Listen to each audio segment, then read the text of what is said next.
এই যে দেখেন প্রত্যেকটা পান এক হাত যদি আমি দেই, এক হাতের থেকেও আরো বড়। মাশাল্লাহ, এই হলো আমাদের পানের অবস্থা।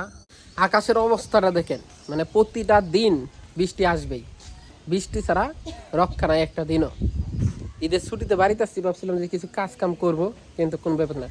রাত্রে মুষলধারে বৃষ্টি হয়েছে, এই বৃষ্টি এখন আবার শুরু হয়েছে। আকাশটার অবস্থাটা দেখেন, একবারে কালো হয়ে আসতেছে।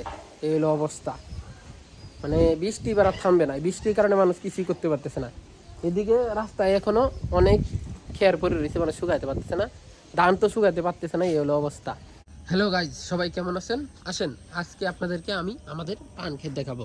অন্য সময় তো আপনাদেরকে পান ক্ষেত দেখাইছি, কিন্তু তখন পানগুলো থাকতো ছোট ছোট, কারণ শীতকালে পান ততটা বড় হয় না। এখন তো গরমকাল, বর্ষাকাল, এখন কিন্তু পান অনেক বড় বড় হয়। তো এই যে আপনাদেরকে আমি পান দেখাতে আসলাম। পানগুলোর সাইজ দেখেন, এক একটা দেখেন এক হাতের। এই যে দেখেন এক হাত, যদি পুরাটাও মেলায় দিই তার থেকেও বড় পান।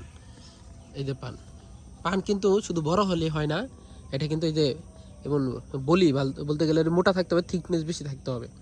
এই হলো আমাদের পান ক্ষেত। পান খেতে এখন দেখেন নিচের দিকে কিন্তু পান নাই, এই পর্যন্ত পান বিক্রি করা হয়েছে, এখন উপরের দিকে আছে। এই উপরের দিকে যখন ওই যে এই চাল পর্যন্ত বলতে গেলে, যেখানে উপরে ছাউনি দেওয়া আছে, এই ছাউনি পর্যন্ত যখন উঠবে আবার নিচের দিকে নামাতে হবে। এই যে নামানোর পরে এরকম এই যে বলে বলে থাকে, এরকম নামাইতে হয়। নিচে আবার দেখেন ছোট ছোট পানের গাছ বেরোচ্ছে, এগুলাও কিন্তু আবার কিছু কিছু রাখা যাবে, আবার কিছু কিছু রাখা যাবে না।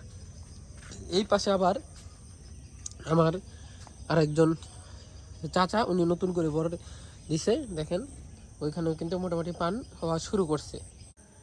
তো এই হলো আমাদের পানের ক্ষেত। আপনারা যারা যারা পান ক্ষেত দেখেন নাই বা দেখছেন, সবাই কমেন্ট করে জানাতে পারেন যে পানের ক্ষেত মূলত এভাবেই করতে হয়। উপরের দিকে ছাউনি থাকবে, নিচে এই যে এরকম লাঠি বা যাই বলেন, এই লাঠি দেওয়া থাকবে এক একটা করে। এই লাঠিগুলোতে পান বাহে বাহে উঠবে। তারপর পানের মধ্যে আবার এই যে কাজ করতে হয়, যেমন এই যে এখানে মাঝে মধ্যে এইভাবে বেঁধে দিতে হয়। দেখেন এখানে বাঁধা আছে, এই যে এটা এমন বেঁধে দিতে হয়, যাতে পানগুলো গাছগুলা নিচের দিকে না পড়ে যায়। তো এইভাবে পান চাষ করতে হয়। আমি তো বাড়িতে থাকি না, তাই পান চাষ আগে করছি যখন বাড়িতে ছিলাম, এখন বাড়িতে থাকি না, এখন আমার আব্বাই দেখাশোনা করে। আমি মাঝে মধ্যে আসলে একটু দেখাশোনা করি আর কি। তো তাই পানটা কেমন হচ্ছে সেটাই দেখতে আসলাম। পান কিন্তু থিকনেস মোটামুটি ভালোই আছে, অনেক ভালো পান। তো যারা পান চাষি তারা তো অবশ্যই পান চাষ করেন অনেক ভালোভাবে। এটাই পানের অবস্থাটা দেখেন, মাশাল্লাহ মাশাল্লাহ মাশাল্লাহ, ভালো বড় হচ্ছে, মাশাল্লাহ মাশাল্লাহ। এক হাত সমান দেখেন, একবার এক হাত সমান পান, মোটামুটি ভালোই হয়েছে। এখন আল্লাহ যদি পানের বাজার দরটা ঠিক রাখে, তাহলে অনেক লাভবান হতে পারবো। আর যদি পান দর ভালো না থাকে, তাহলে এই পান বেশি দাম নাই। তো সবাই ভালো থাকবেন, আজকের মতো আল্লাহ হাফেজ।